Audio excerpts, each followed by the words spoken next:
ఏమిటంటే లింగ పురాణంలో నుండి lord Shiva preaches the sages అని మునులకు శివ బోధిస్తాడు. ఏమని బోధిస్తాడు? ఇది సింబాలిజం గురించి మాట్లాడుతున్నాడు. బాగా జ్ఞాపకం చేసుకోక రిపీట్ చేస్తాను. సింబాలిజం గురించి మాట్లాడుతున్నాడు. ఏమి symbolism? Lord Shiva revealed to the sages that a female sex organ was nothing but a symbolic expression of goddess Parvati అన్నాడు. బాగా అర్థం చేసుకుందాం అక్క. Lord Shiva revealed to the sages that a female sex organ was nothing but a symbolic expression of God Parvati, whereas a male sex organ symbolized his own self అంటాడు. అనగా పురుషునికి ఏదైతే sex organ ఉందో అది శివునికి పోల్చబడిందంట. స్త్రీకి ఏదైతే sex organ ఉందో అది పార్వతికి పోల్చబడిందని చెప్తాడు ఈయన. ఒక స్త్రీని ప్రతినిధిస్తే ఆ పోలికలో ఉంటుంది. ఇప్పుడు ఫర్ ఎగ్జాంపుల్ మనం ఎవరైనా పోల్చుకుంటే ఒక హీరోకో, ఒక మార్షల్ ఆర్ట్స్ ప్లేయర్కో, ఇంకెవరికైనా ఒక యాంకర్కో వాళ్ళకి ఏం చేస్తాం, పోల్చుకుంటాం. మనం ఆ రకంగా ఇమిటేట్ చేసే ట్రై చేస్తాం. అంతేగాని వాళ్ళు సెక్స్ ఆర్గన్స్కి మనం పోల్చుకోం కదా. అది నేను సింబాలిజం గురించి మాట్లాడుతున్నాను. ఇక్కడ ఏమంటున్నాడంటే sex organ was nothing but a symbolic expression of goddess Parvati అంటాడు.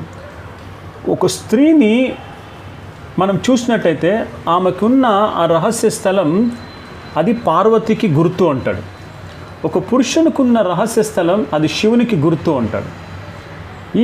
ఇది ఏ విధంగా తీసుకుంటావు? ఈ గుర్తుని ఏ విధంగా ఇంటర్ప్రెట్ చేసి వ్యాఖ్యానం చేస్తావు? అది నువ్వు చెప్పాలి మాకు.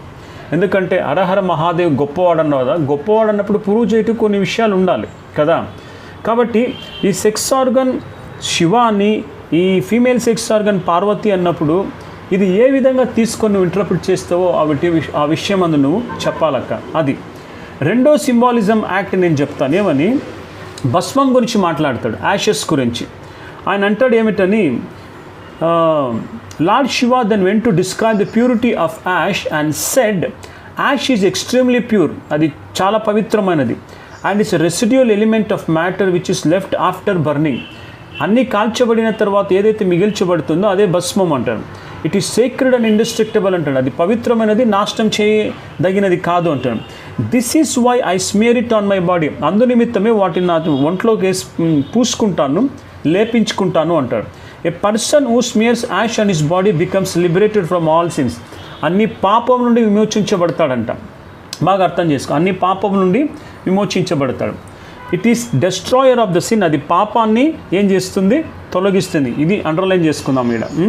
Destroyer of sin. It is a symbolic expression of my వీర్య అంటాడు. ఇక్కడ మళ్ళీ సింబాలిజం గురించి మాట్లాడుతున్నాను. ఈ భస్మం అనేది ఆయన వీర్యానికి పోల్చబడింది. ఆయన వీర్యానికి పోల్చబడింది. ఇప్పుడు నా ఒక పాయింట్ ఏమిటంటే వీర్యానికి భస్మానికి ఏమైనా సంబంధం ఉందా అని. ఏ విధంగా సంబంధం కల్పిస్తున్నాడు ఈయన? ఆ విషయం నువ్వు ఎక్స్ప్లెయిన్ చేస్తే బాగుంటుంది. అది ఆయన అనిందేమి, this is why I smear it on my body. A person who smears on his body becomes liberated from all sin. అన్ని పాపం నుండి విమోచించబడతాడు అంటాడు. అన్ని పాపం నుండి విమోచించబడతాడు అని చెప్పినట్టయితే అప్పుడు పాపం నుండి విమోచించబడడానికి గుర్తుగా ఉన్న వీర్యం అవసరం అని అర్థం. అది ఎవరిది? శివునిది.